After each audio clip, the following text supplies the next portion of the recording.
May 22, 1943. The North Atlantic, 400 nautical miles west of the Azores. Korvettenkapitän Max Wintermeyer stood in the conning tower of UFIV 69, breathing the cold, salt air after 12 hours submerged. His lookouts scanned the horizon through binoculars, searching for the convoy they'd been tracking since dawn. The ocean was empty, grey swells rolling endlessly toward a distant horizon. Then someone pointed. A dark speck in the sky, growing larger. Wintermeyer raised his own glasses. Not Sunderland, not a Liberator. Something smaller, slower. A carrier aircraft. But that was impossible. The nearest Allied carrier was hundreds of miles away with the fast convoy routes. This far out in the mid-Atlantic, submarines owned the hunting grounds. The speck resolved into a stubby silhouette. A Grumman Avenger torpedo bomber, its distinctive profile unmistakable even at distance. Wintermeyer's executive officer lowered his binoculars, confusion crossing his face. "Where did it come from, Herr Kalun? There are no carriers out here." The lookouts tumbled down the hatch. The conning tower cleared in seconds. Vents opened, ballast tanks flooded, and U-569 tilted downward into the dark Atlantic. But they were too slow. The Avenger pilot had spotted them. The aircraft banked hard, lining up for an attack run. At 800 feet altitude, Lieutenant Stuart Doty released 2 Mark 47 depth charges. They tumbled toward the swirling water where the submarine had just vanished. The charges hit, sank, and detonated at 50 feet depth. Twin columns of white water erupted. Oil began spreading across the surface, dark and thick. U-569 never resurfaced. All 48 men aboard died in the first successful escort carrier aircraft kill in the Battle of the Atlantic. If you're enjoying this deep dive into the story, hit the subscribe button and let us know in the comments from where in the world you are watching from today. Lieutenant Doty returned to his carrier, the USS Bogue, a vessel that German naval intelligence had dismissed as strategically irrelevant. The Kriegsmarine had studied reports of these new American Jeep carriers and reached a confident conclusion. They were too small, too slow, and too lightly armed to threaten submarine operations in the open Atlantic. They were convoy escorts, defensive platforms that might provide local air cover but lacked the range and striking power to hunt submarines proactively. This assessment would prove catastrophically wrong. Over the next 18 months, escort carrier hunter-killer groups would sink or assist in sinking over 50 German submarines. They would transform the Battle of the Atlantic from a desperate defensive struggle into an offensive campaign that systematically destroyed the U-boat force, and they would do it using aircraft that U-boat commanders had learned to dismiss as minor threats, operating from ships they'd been taught to consider negligible. The story of how escort carriers and their Avenger aircraft shattered German submarine confidence is not simply a tale of technological surprise. It is the chronicle of a strategic blind spot, a failure of imagination that cost the Kriegsmarine hundreds of submarines and thousands of men. It begins not with the carriers themselves, but with the German understanding of what naval aviation could and could not accomplish against submarines in the vast expanses of the Atlantic Ocean. In 1940, when British scientists first proposed building aircraft carriers specifically for anti-submarine warfare, the concept seemed almost absurd to German naval planners. Traditional fleet carriers were massive vessels, expensive, complex, and vulnerable. They required extensive escort screens and operated primarily in support of surface fleet actions. The idea that smaller, cheaper carriers could be mass-produced and deployed independently to hunt submarines contradicted every assumption about carrier warfare that had developed since the First World War. German submarine doctrine in 1941 emphasized that the Atlantic's sheer size provided natural protection. A convoy might be 10 square miles of ocean. The Atlantic convoy routes covered hundreds of thousands of square miles. Even with aircraft carriers escorting every convoy, the math favored submarines. Kapitän-Leutnant Wolf Harro Gauss, who commanded U-253 through multiple patrols in 1942, captured this thinking in his patrol report from July of that year. The ocean is vast beyond human comprehension. Even if the British possessed 100 carriers, they could not cover the hunting grounds. We surface, we attack, we dive, and we are gone into depths no aircraft can penetrate. This fundamental reality will never change. Gauss was expressing a confidence shared throughout the U-boat service. Aircraft were nuisances, not existential threats. They forced submarines to dive, they interrupted attacks, they occasionally got lucky and damaged a boat. But fundamentally, submarines were designed to operate beneath the waves where aircraft could not follow. As long as a U-boat commander maintained vigilance and dove before aircraft could attack, he remained relatively safe. This confidence had solid foundations in operational experience. Throughout 1941 and 1942, land-based patrol aircraft from Britain, Iceland, and Newfoundland covered the convoy routes nearest to shore. These aircraft, primarily Sunderland flying boats and Catalina patrol bombers, were effective within their range. They forced submarines to remain submerged, which limited their speed and reduced their ability to intercept convoys. But they had a critical limitation: range. The consolidated B-24 Liberator, modified for very long-range patrol, could reach approximately 900 miles from base with enough fuel to remain on station and still return home. This created what became known as the Mid-Atlantic Air Gap, a vast stretch of ocean beyond the reach of land-based aircraft. In this gap, submarines could surface freely, recharge batteries, travel at high speed on diesel engines, and intercept convoys with minimal risk of air attack.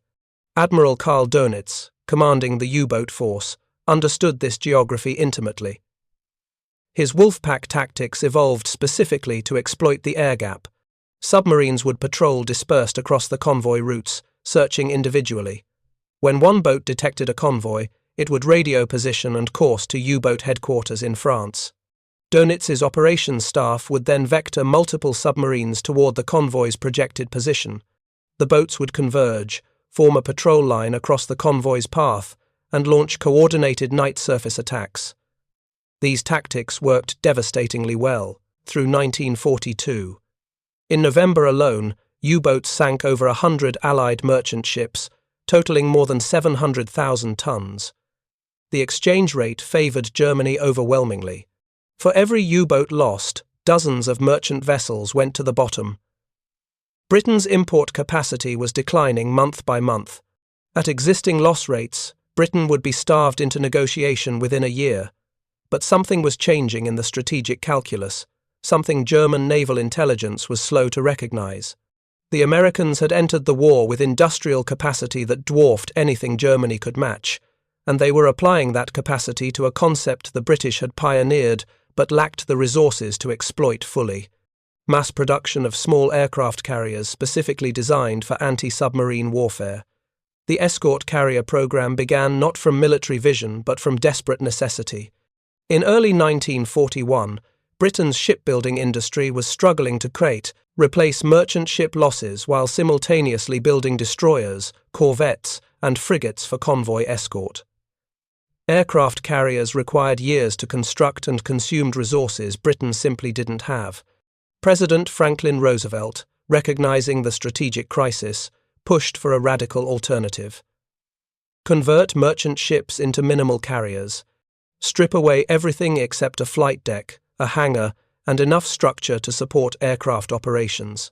The British built the first example, HMS Audacity, converting a captured German merchant ship in barely 6 months. She was crude, uncomfortable, and slow.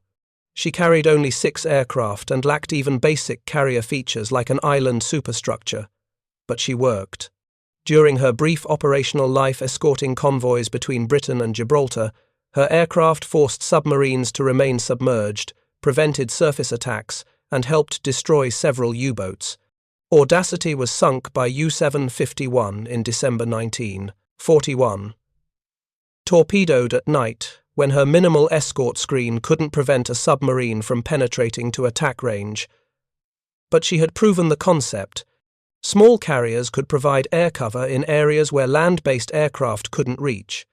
They could force submarines to remain submerged and defend convoys from aerial attack.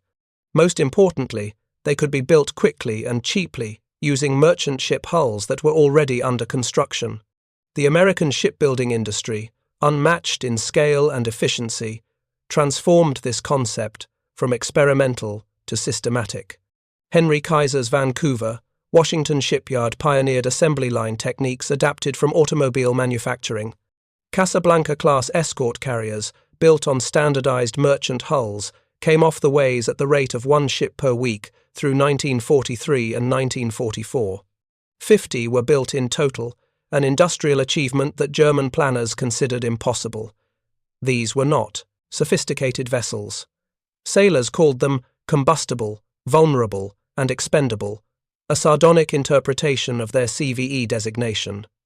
They rolled viciously in heavy seas.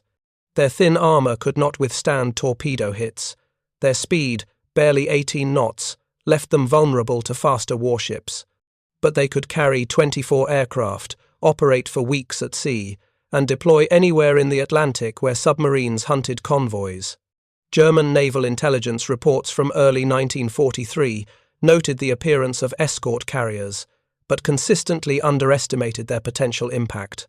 A Kriegsmarine assessment from March 1943 concluded, "The enemy's small carriers provide local air defense for convoys, but lack the speed, protection, and aircraft capacity to threaten our submarine operations significantly.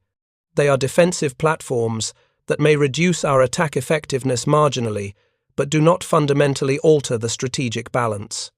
This assessment reflected a fundamental misunderstanding of what the Americans were building. The escort carriers were not simply convoy escorts. They were the centerpieces of a new tactical concept that would revolutionize anti-submarine warfare: hunter-killer groups. Admiral Ernest King, Chief of Naval Operations, established the 10th Fleet in May 1943 specifically to coordinate anti-submarine operations across the Atlantic. Under his Assistant Chief of Staff for Anti-Submarine Warfare, Rear Admiral Francis "Frog" Lowe, American naval forces began deploying escort carriers not with convoys, but independently. Each carrier operated with a screen of 4 to 6 destroyers or destroyer escorts.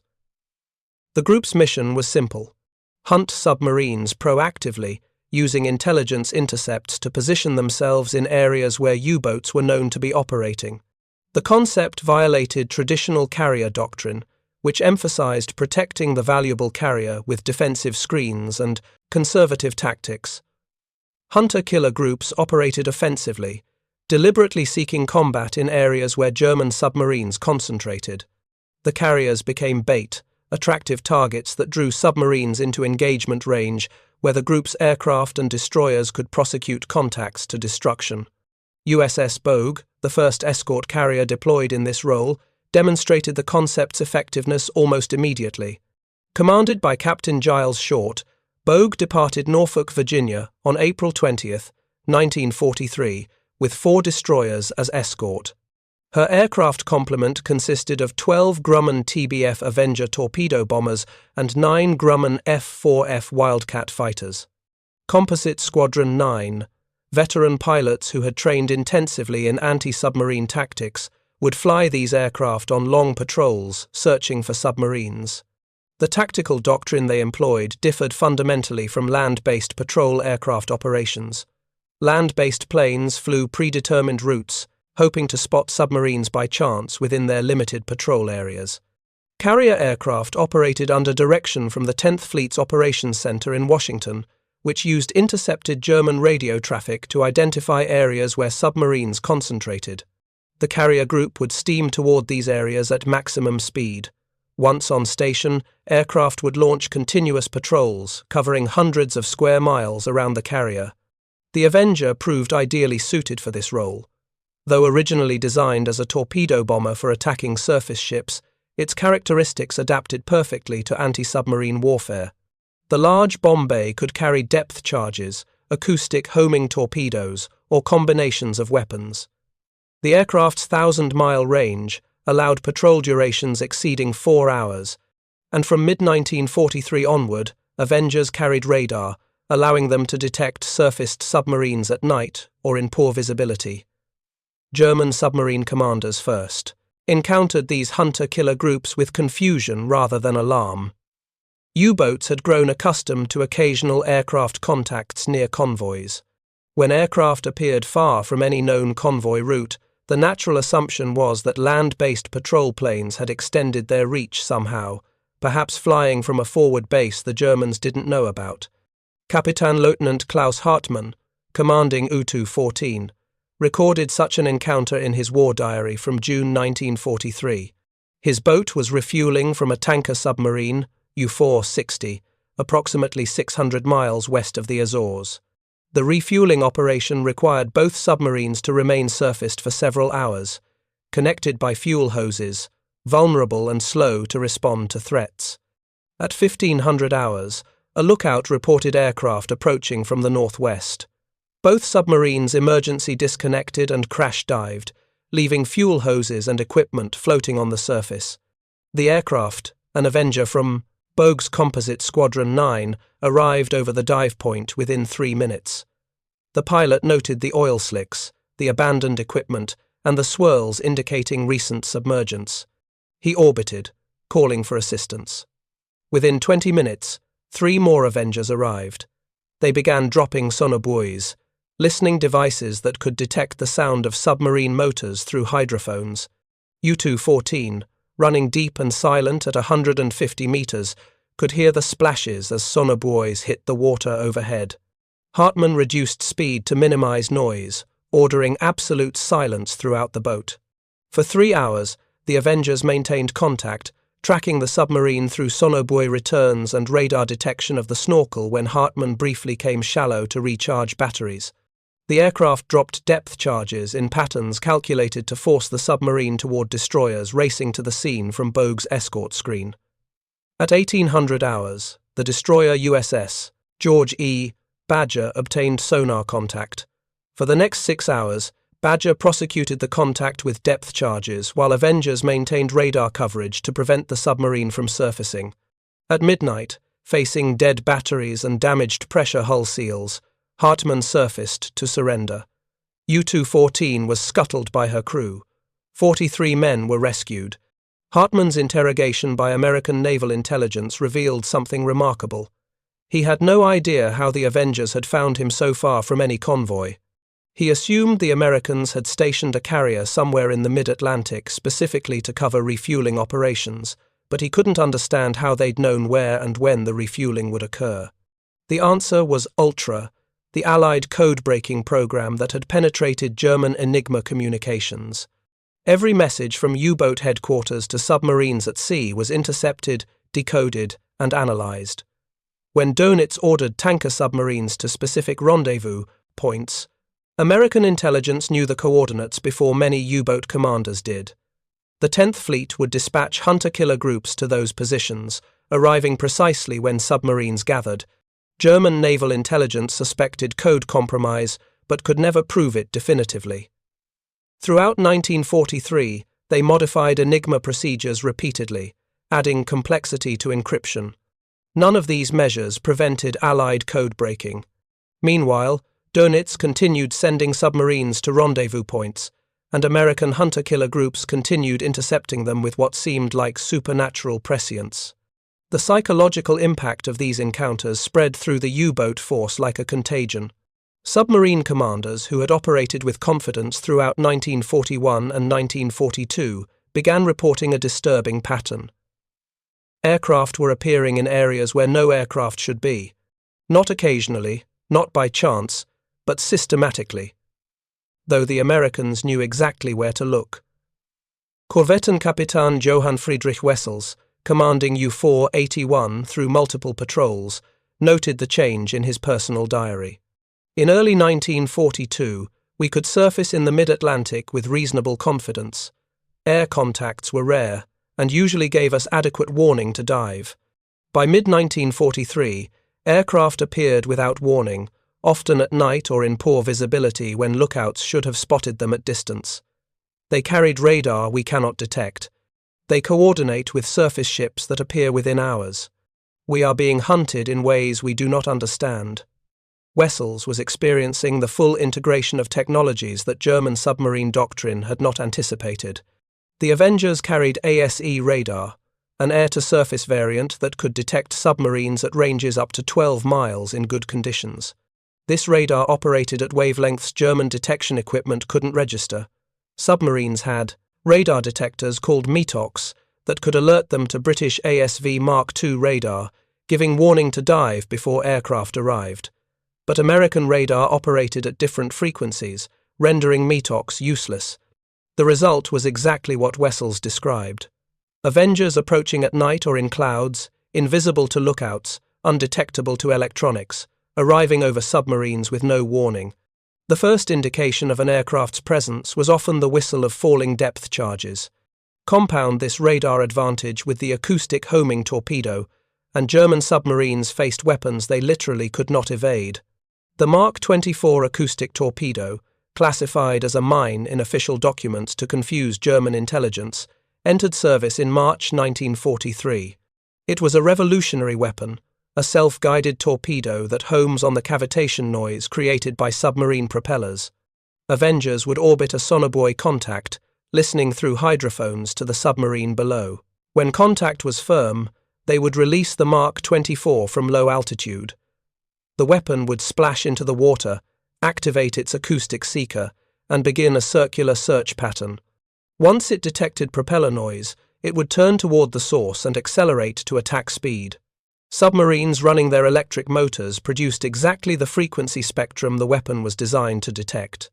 German submarine commanders had no knowledge this weapon existed. When boats were lost with no survivors and no witnesses, the Kriegsmarine had no way of knowing whether aircraft depth charges, destroyer depth charges, or some unknown weapon had caused the sinking. Post-war analysis of U-boat losses showed that Mark 24 torpedoes sank at least 37 submarines. But during the war, German naval intelligence never identified the weapon. Oberleutnant zur See Hans-Joachim Klusmeyer experienced a Mark 24 attack and survived to describe it. His submarine, UN-73, was creeping submerged at 4 knots beneath cloud cover in the central Atlantic when sonobuoys splashed into the water around his boat. Within minutes, something struck the submarine's stern with tremendous force. The explosion was different from depth charges.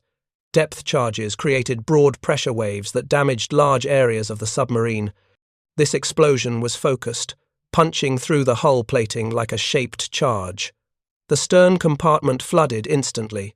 7 men died before watertight doors could be sealed. The submarine, its stern destroyed and unable to dive, surfaced automatically as water filled the aft spaces. Klusmeyer ordered the boat scuttled and the crew into life rafts. An Avenger circled overhead but didn't attack. Within 2 hours, an American destroyer arrived and rescued 36 survivors. During interrogation, Klusmeyer described the weapon as unlike anything in his experience. American intelligence officers thanked him for the information and revealed nothing. Throughout the summer and autumn of 1943, escort carrier hunter-killer groups prosecuted an increasingly one-sided campaign.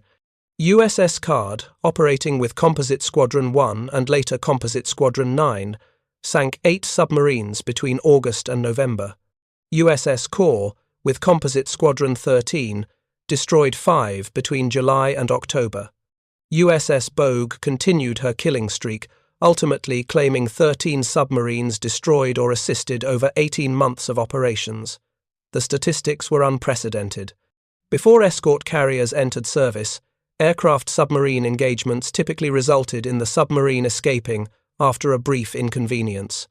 Now, once an Avenger obtained contact, the submarine rarely survived. The combination of radar detection, sonobuoy tracking, acoustic torpedoes, and destroyer cooperation created a prosecution sequence that submarines simply could not counter. German responses were improvised, desperate, and ineffective. Some commanders tried staying submerged continuously, avoiding surface exposure even in mid-ocean. This exhausted batteries, forced them to crawl at walking pace, and made intercepting convoys nearly impossible. Other commanders tried surface running at night, gambling that darkness would conceal them from radar.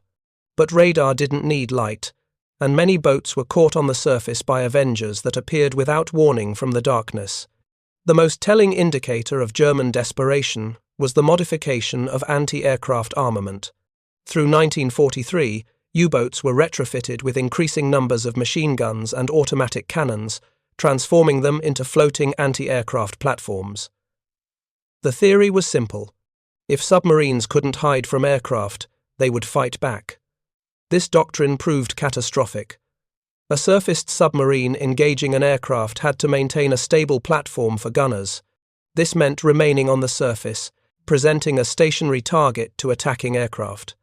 Meanwhile, the Avenger's pilot could approach from multiple angles, attack with depth charges or rockets, and break away before submarine guns could track effectively.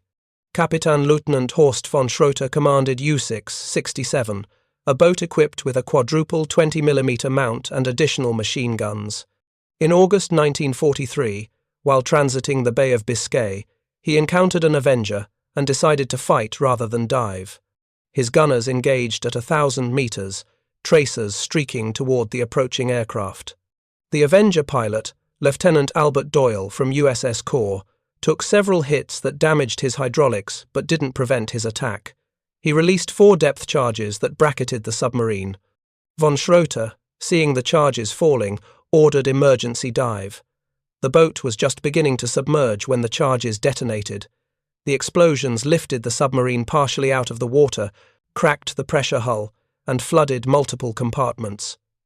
U-667 managed to remain surfaced, but she was immobilized, drifting, unable to dive or maneuver. 3 more Avengers arrived within 20 minutes. They circled at a distance, beyond anti-aircraft range, maintaining radar contact and guiding the destroyer USS Barker to intercept. Von Schroeter ordered his crew into life rafts. U-667 was scuttled. 41 men were rescued. The survivors, interrogated separately, all told similar stories. They had been confident in their anti-aircraft armament. Their training emphasized that the new guns would allow them to defend against air attack. None of them had been told how effective American aircraft actually were, or how many submarines had been lost trying to fight on the surface. This information vacuum was deliberate policy.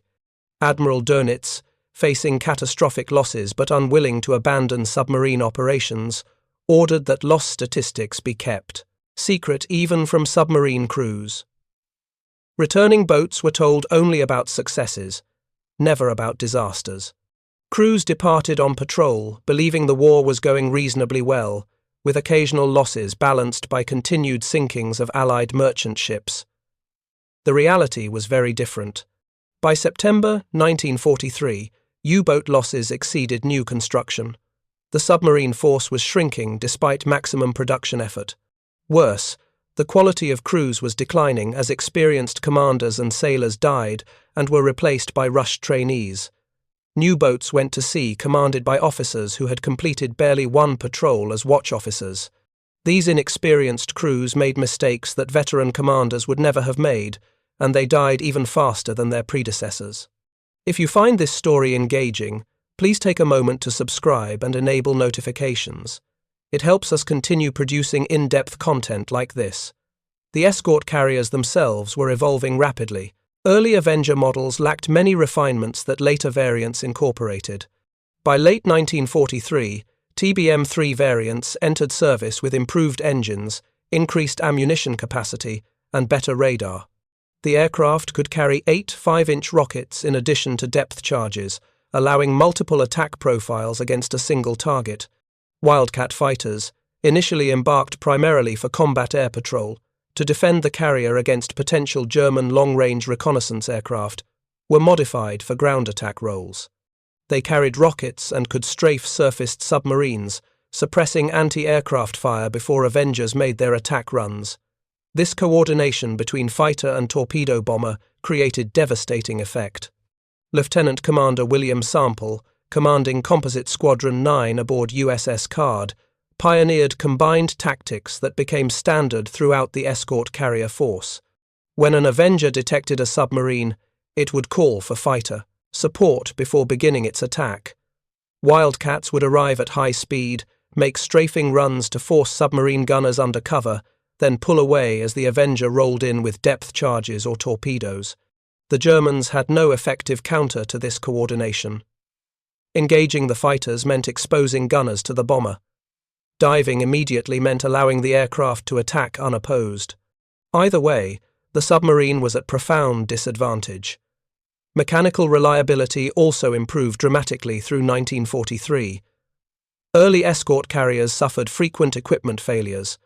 Steam catapults malfunctioned, arresting gear broke under the stress of heavy Avengers, elevators jammed, but American engineering culture emphasized rapid problem-solving and practical solutions. When equipment failed, carrier crews modified it, often improvising repairs at sea that became standard modifications when the ship returned to port. USS Bogue's engineering department became legendary for inventive solutions.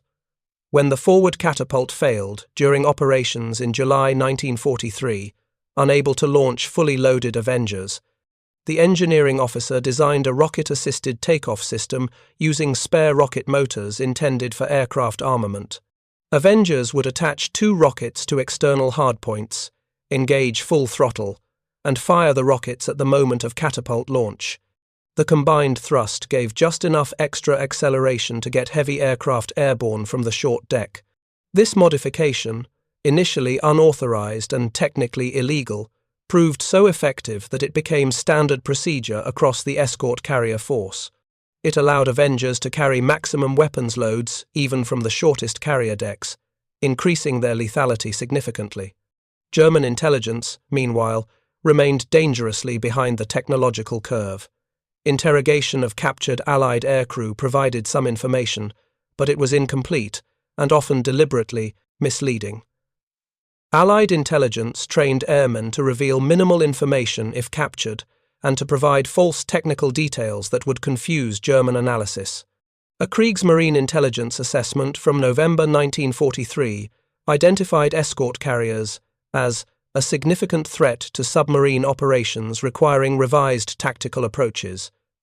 But it still fundamentally underestimated both the number of carriers deployed and their effectiveness. The assessment estimated that perhaps a dozen escort carriers were operating in the Atlantic. The actual number was over 30, with more entering service monthly. This intelligence failure meant that German submarine doctrine continued to emphasize tactics that had worked in 1941 but were suicidal in 1943. Boats were still ordered to attack convoys aggressively, to surface and run down targets at high speed, to operate in wolf packs that required multiple submarines to concentrate in small ocean areas.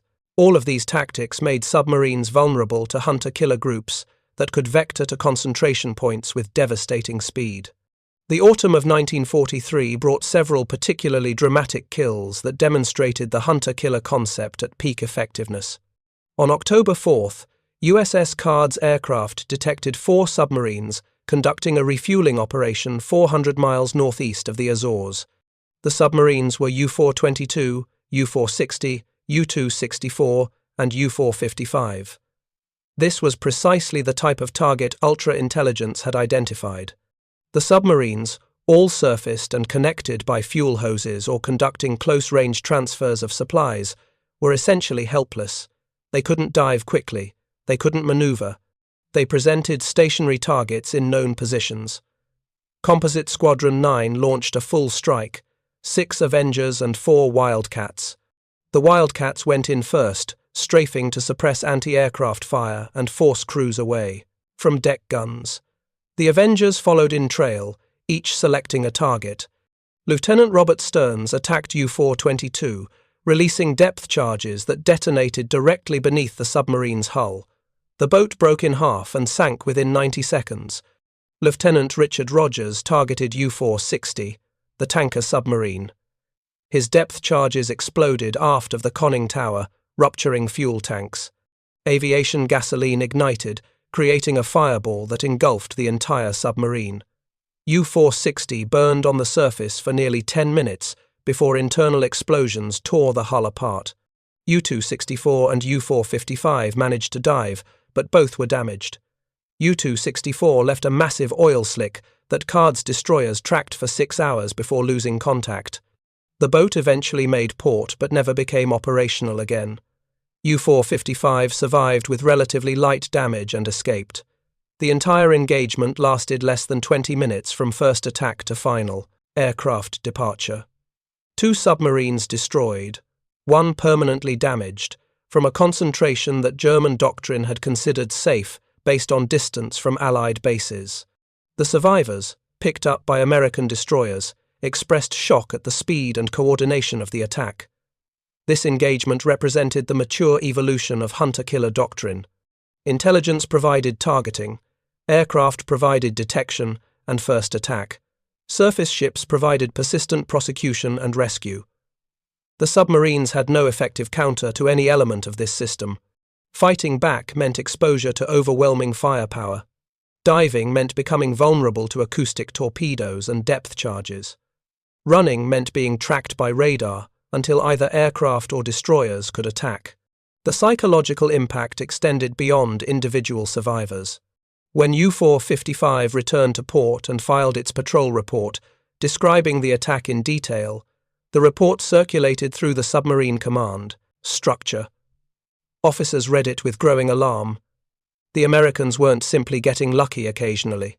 They were executing systematic hunts that seemed to know where submarines would be before the submarines arrived. Capitaine zur See Hans Rudolf Rosing, commanding the 2nd U-boat flotilla based in Lorient, France, wrote to Admiral Dönitz in late October 1943, expressing concerns about crew morale. The men know the losses, they hear from survivors, they understand that boats are not returning, yet they receive no guidance on how to counter these aircraft that find us hundreds of miles from any base.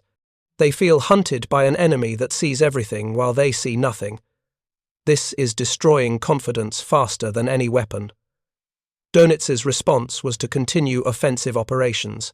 He could not admit, perhaps even to himself, that the Atlantic had become untenable for submarine warfare. The entire German strategic position depended on interdicting Allied supply lines. If submarines couldn't threaten convoys, Germany had no way to prevent the massive American buildup in Britain that would eventually invade France. So boats continued sailing, continued dying, and the escort carrier groups continued hunting. By December 1943, American hunter-killer groups had destroyed or permanently damaged 24 submarines. British escort carriers, operating with similar tactics in Arctic and Mediterranean waters, had sunk an additional 9. The exchange rate had inverted completely from 1942. The year 1944 brought no reprieve, only escalating destruction. By January, escort carrier hunter-killer groups had refined their tactics to near perfection. USS Guadalcanal, under Captain Daniel Gallery, became the most successful single carrier in anti-submarine warfare, ultimately credited with sinking or assisting in the destruction of 13 submarines. Gallery, a Naval Academy graduate who had commanded Fleet Air, Base Reykjavik during the early war years, brought aggressive tactical innovation to escort carrier operations. In January 1944, he pioneered night flight operations from escort carriers, a procedure considered impossibly dangerous by standard naval doctrine. The reasoning was simple. U-boats surfaced at night to recharge batteries and run on diesel engines at high speed. Standard escort carrier doctrine called for securing flight operations after sunset because landing accidents in darkness were common and potentially catastrophic. Gallery decided the tactical advantage outweighed the risk. Ultra-intelligence had identified a planned U-boat refueling rendezvous 500 miles west of the Azores, scheduled for shortly after sunset on January 16th. Instead of keeping his aircraft on deck, Gallery launched 8 Avengers just before sunset with orders to saturate the rendezvous area throughout the night. The submarines, expecting darkness to provide safety, surfaced as planned. 3 boats, U-544, U-85, and U-229, met to conduct fuel and supply transfers. The Avengers, equipped with ASE radar and arriving overhead in full darkness, achieved complete tactical surprise. The submarines detected nothing until depth charges began exploding around them. U-544, commanded by Kapitän-Leutnant Helmut Hultring, was destroyed with all hands. U-185 sustained heavy damage and barely escaped. U-229 dove successfully, but was tracked by destroyers racing to the scene. Over the next 12 hours, USS Sank prosecuted the contact with depth charges, ultimately forcing the submarine to surface. 45 crew members survived. This engagement demonstrated a tactical evolution that German submarine doctrine had no counter for. Night had been the submarine's sanctuary for 3 years.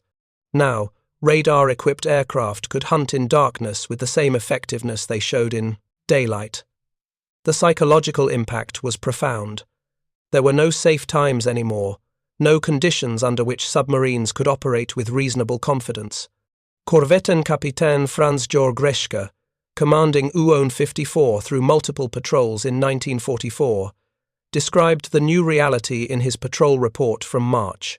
"We are constantly detected.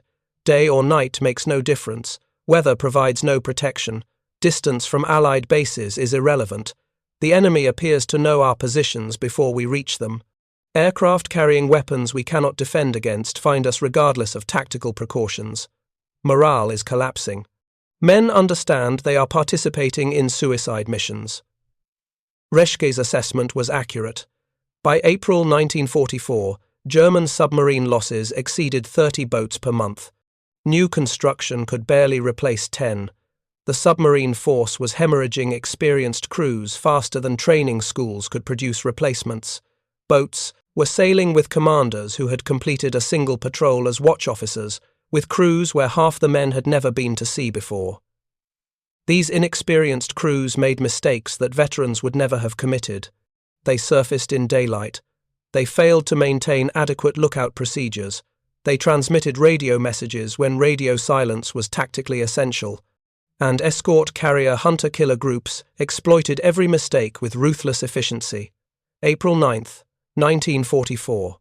USS Guadalcanal's task group encountered U-15 approximately 400 miles west of Madeira.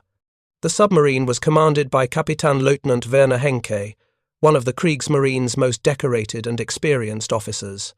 Henke had completed 11 successful patrols, sinking over 20 Allied merchant ships. He understood submarine warfare as thoroughly as any commander in the German Navy. None of that experience saved him. Guadalcanal's Avengers detected U-15 on radar at 14 miles.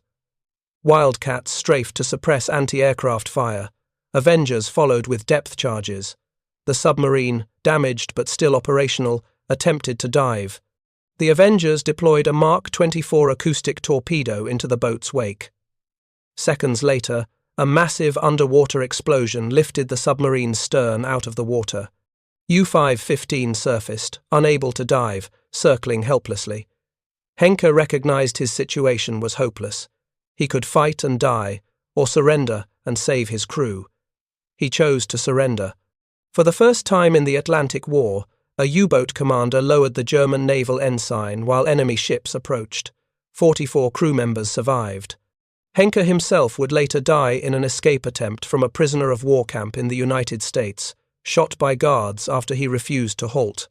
The surrender of U-15 was significant not for the submarine itself, but for what it represented. Werner Henke was not a defeatist or a coward.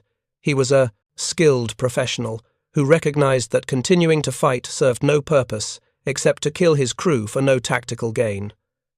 This practical resignation was spreading through the submarine force.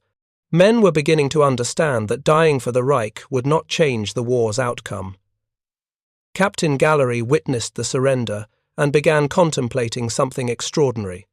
What if a submarine could be captured intact rather than simply sunk? The intelligence value would be enormous. Enigma coding materials, technical documents, equipment specifications, all of it could provide insights into German capabilities and intentions. Gallery began training boarding parties aboard Guadalcanal. He selected experienced sailors who understood basic marine engineering and could work under pressure. They practiced abandoning ship drills in reverse, learning to board a moving vessel from small boats in rough seas.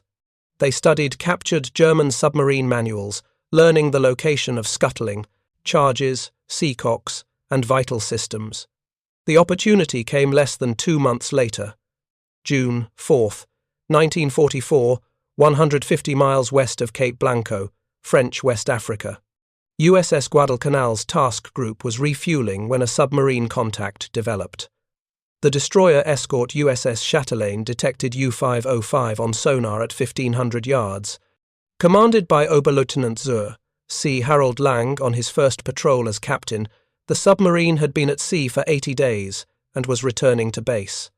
Chatelaine's first depth charge pattern was speculative, intended to force the submarine deeper while other escorts maneuvered for coordinated attacks. The second pattern, guided by Avengers circling overhead providing bearing corrections, was devastatingly accurate. The charges exploded directly beneath U-505 at 200 feet depth, cracking pipes throughout the engine room, blowing relief valves, and flooding the aft battery compartment. Lange, 26 years old, and, convinced his boat was mortally wounded, made a decision that would later haunt him. He ordered emergency surface. The submarine broached barely 700 yards from Chatelaine, presenting a perfect target. The destroyer escort's gunners opened fire. Shells walked across the water toward the submarine. Lang panicked. Rather than organizing proper scuttling procedures, he ordered immediate abandon ship. His crew tumbled into the water without setting demolition charges or opening all the necessary sea valves. U-505, engines still running, began circling slowly like a wounded animal. Gallery, monitoring the engagement from Guadalcanal, recognized the opportunity immediately. He ordered USS Pillsbury to send its boarding party. Lieutenant Junior Grade Albert David led 8 men across choppy seas in a small motor whaleboat. They reached U-505 while the submarine was still circling, water pouring through the open conning tower hatch into interior spaces. David climbed aboard first, not knowing whether the boat was rigged with delayed scuttling charges, whether German sailors remained inside, or whether the flooding was too severe to control.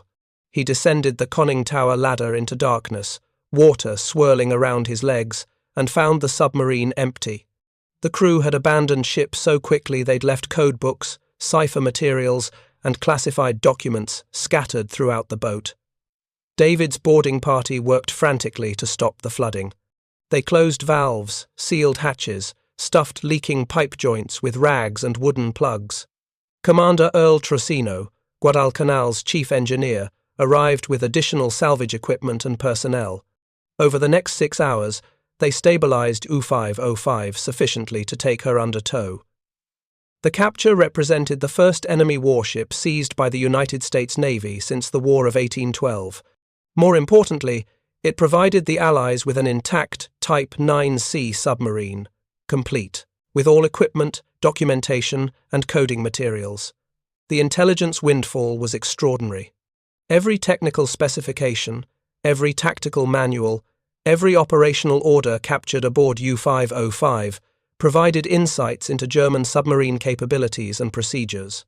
Admiral Ernest King, Chief of Naval Operations, was initially furious when he learned of the capture. The Normandy invasion was scheduled for the following day, June 5th. If Germany discovered that U-505 had been captured rather than sunk, they would immediately change all Enigma settings, potentially blinding Allied intelligence at the most critical moment of the war. Gallery was ordered to maintain absolute secrecy. The submarine was towed not to the nearest port in North Africa, but across the Atlantic to Bermuda. The German crew was kept in complete isolation, prevented from communicating with other prisoners. For the remainder of the war, Germany believed U-505 had been sunk with all hands. The Kriegsmarine never changed its codes, never modified its tactical procedures, never suspected that the Allies possessed a complete working example of their most advanced submarine.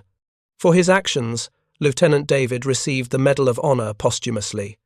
He died in 1945 during combat operations in the Pacific. Gallery received the Legion of Merit. U-505 was operated by the United States Navy as USS Nemo for the war's duration, providing training for American anti-submarine forces. After the war, she was eventually placed on permanent display at the Museum of Science and Industry in Chicago, where she remains today, a physical testament to the escort carrier triumph over German submarine warfare. The success of hunter-killer groups in 1944 was not limited to dramatic captures.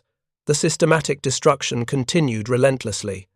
USS Block Island, operating with Composite Squadron 1, sank 6 submarines between October 1943 and May 1944. On May 6, U-549 managed a rare counter-success, torpedoing and sinking Block Island. She remains the only American aircraft carrier lost in the Atlantic during the entire war. But even this victory was Pyrrhic. The destroyer Escort screening Block Island immediately prosecuted U-549 with depth charges and acoustic torpedoes, sinking her within hours of her successful attack.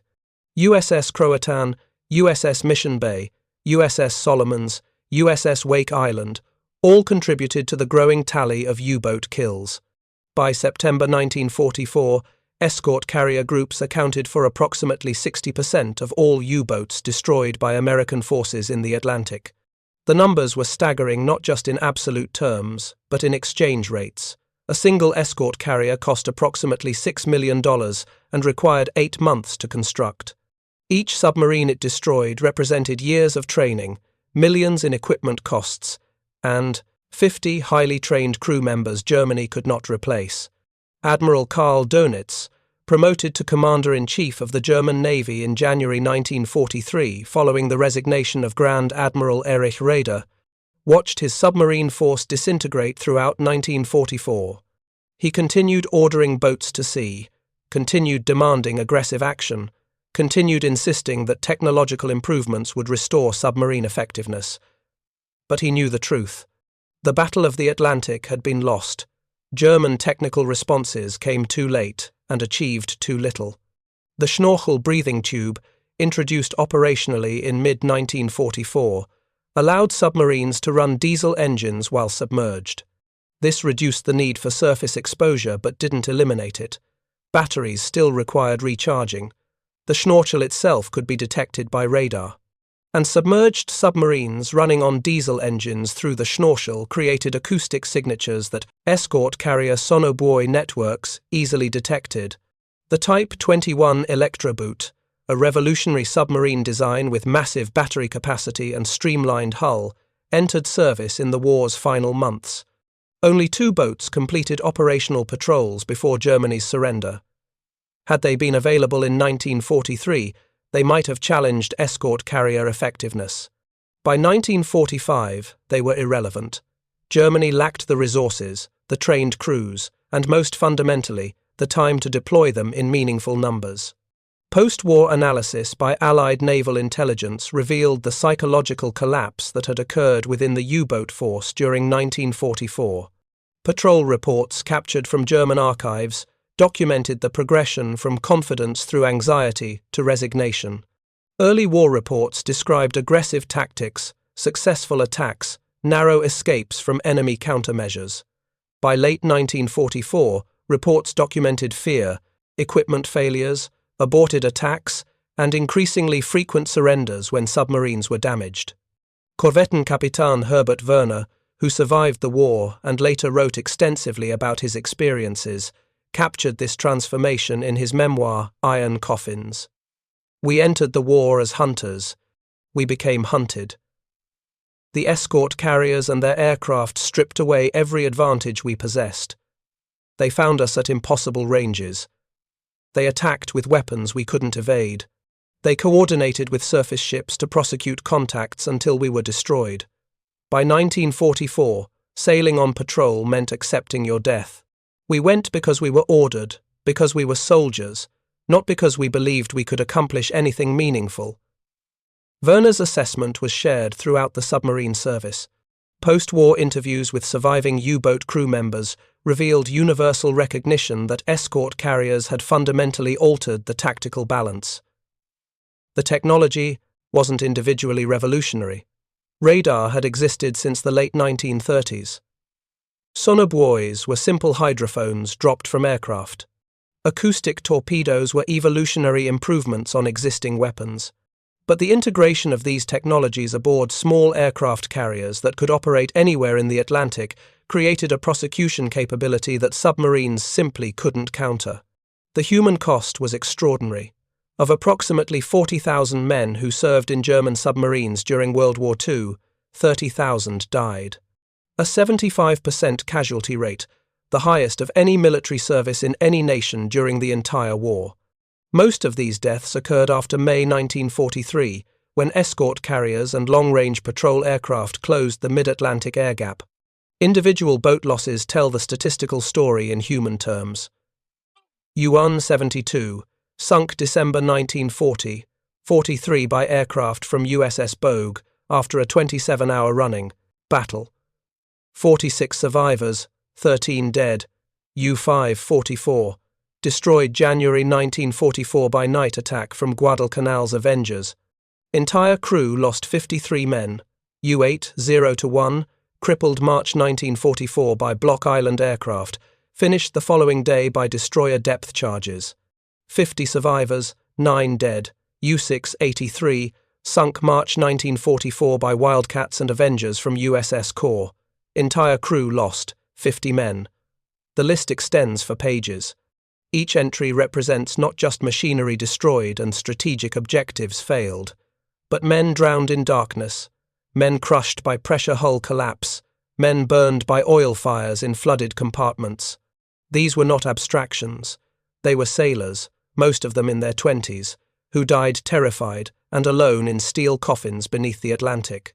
The strategic implications of escort carrier success extended far beyond submarine losses. Britain's import capacity, which had fallen to critically low levels, by spring 1943, recovered dramatically through 1944. Food rationing eased, industrial production increased. Most critically, the massive build-up of American forces in Britain for Operation Overlord proceeded without significant interference. Over 2 million American personnel, hundreds of thousands of vehicles, and millions of tons of supplies crossed the Atlantic with negligible losses. Had escort carriers not closed the mid-Atlantic air gap, had submarine losses remained at early war levels, the D-Day invasion might have been delayed by months or even years. Every Liberty ship that reached port instead of being torpedoed contributed directly to the liberation of Europe. Every escort carrier patrol that forced submarines to remain submerged and unable to attack convoys saved merchant sailors' lives and delivered cargo Britain desperately needed. Post-war assessments by both Allied and German naval analysts consistently identified escort carriers as one of the decisive factors in Allied victory in the Atlantic. Samuel Eliot Morison, official historian of United States naval operations during World War II, concluded that escort carriers proved to be one of the most effective anti-submarine weapons developed during the war. Karl Dönitz himself, interrogated extensively after Germany's surrender, admitted that the appearance of escort carriers in areas previously beyond Allied aircraft range fundamentally altered the strategic situation against German submarines.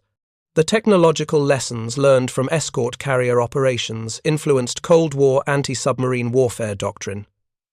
American, British, and Soviet naval forces all studied the Battle of the Atlantic, absorbing the fundamental truth that submarines vulnerable to airborne detection and attack could not operate effectively against prepared defenses. This understanding drove Cold War submarine development toward acoustic, quieting, deeper diving capabilities, and eventually nuclear propulsion that allowed truly indefinite submerged operations. The legacy continues today. Modern anti-submarine warfare still relies heavily on aircraft operating from carriers or shore bases, using descendants of the radar, sonar, and acoustic homing weapons pioneered in World War II. The hunter-killer concept, refined aboard escort carriers like USS Bogue and USS Guadalcanal, remains the foundation of contemporary anti-submarine tactics. Small carrier task forces hunt enemy submarines proactively rather than waiting for them to attack protected convoys. For the German submarine crews who experienced escort carrier prosecution firsthand, the memory remained their most profound wartime experience. Herbert Werner, who immigrated to the United States after the war and became an American citizen, spoke at the dedication ceremony when USS Guadalcanal was decommissioned in 1946. He told the assembled American sailors, "Your escort carriers and your aircraft defeated. Us not through superior courage, which we respected, but through superior technology applied with systematic effectiveness. You learned to see in conditions where we were blind. You learned to strike at ranges where we were helpless. You turned the Atlantic from our hunting ground into our graveyard. The transformation Werner described occurred with stunning rapidity. In early 1943, German submarines were sinking Allied merchant ships faster than they could be replaced, threatening Britain with starvation and strategic defeat. 18 months later, submarines could barely operate at all, hunted into extinction by escort carriers and their aircraft. The title question of this examination deserves final consideration. German U-boats laughed at escort carriers, yes, but only briefly and only from ignorance. When Korvettenkapitän Max Wintermeyer observed that the first Avenger appearing impossibly far from any Allied carrier, he and his crew had perhaps minutes of confusion before understanding dawned. The ocean they'd believed belonged to them was contested by an enemy they'd dismissed as irrelevant. Over the following months, as escort carrier groups systematically destroyed submarine after submarine, laughter turned to fear, then resignation, finally acceptance of inevitable defeat.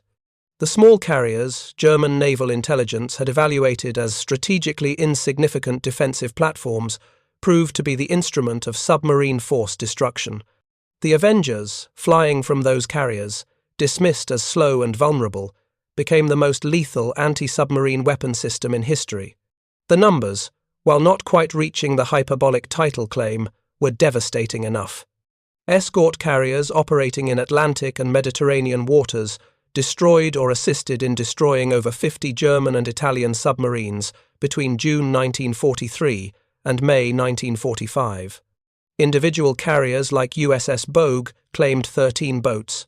The 20 exchange rate favoured the Allies so overwhelmingly that by late 1944, Admiral Dönitz was ordering submarines to sea, knowing most would never return, simply to tie down Allied anti-submarine forces that might otherwise be deployed elsewhere.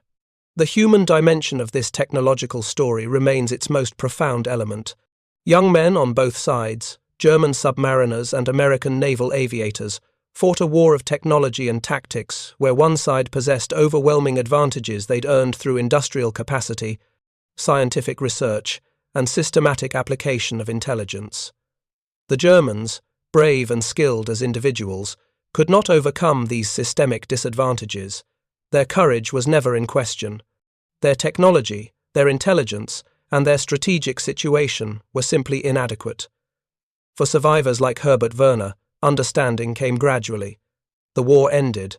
He was released from Allied custody. He eventually emigrated to America and built a new life. He stood on American shores in the 1950s and watched escort carriers returning from peacetime deployments, and he understood with complete clarity that these vessels had destroyed everything he'd fought to defend. Not through malice, not through hatred, but through technological and industrial superiority systematically applied. The escort carriers have long since been scrapped. USS Bogue was sold for scrap in 1946. USS Card lasted slightly longer, converted to escort duties, and eventually scrapped in 1971. USS Guadalcanal was scrapped in 1946. The Avengers that flew from their decks are preserved in museums. The tactics they pioneered are taught in naval academies, and the submarines they destroyed remain on the Atlantic floor, iron coffins containing 30,000 stories of men who learned too late that their mockery of small American carriers had been catastrophically misplaced. The ocean that had seemed so vast, so protective, so favorable to submarine operations, proved transparent to escort carrier aircraft equipped with radar and armed with weapons German submarines couldn't evade. The laughter stopped when the depth charges began falling from aircraft that appeared without warning from impossible ranges. It stopped when acoustic torpedoes, homes on propeller noise submarines couldn't silence. It stopped when surface ships guided by Avengers prosecuted contacts until submarines were forced to surface and surrender or die. In the end, German U-boat crews didn't laugh at escort carriers. They feared them. They fled from them. They died because of them. And the few who survived carried that knowledge through the remainder of their lives. understanding that they'd witnessed a technological transformation that had rendered their submarines, their tactics, and their strategic mission obsolete. The Battle of the Atlantic was decided not by the courage of individual sailors on either side, but by escort carriers and Avengers operating in waters German naval planners had considered beyond Allied aircraft reach. That lesson, written in submarine wrecks scattered across the Atlantic floor, remains valid today. Thank you for watching. For more detailed historical breakdowns, check out the other videos on your screen now, and don't forget to subscribe.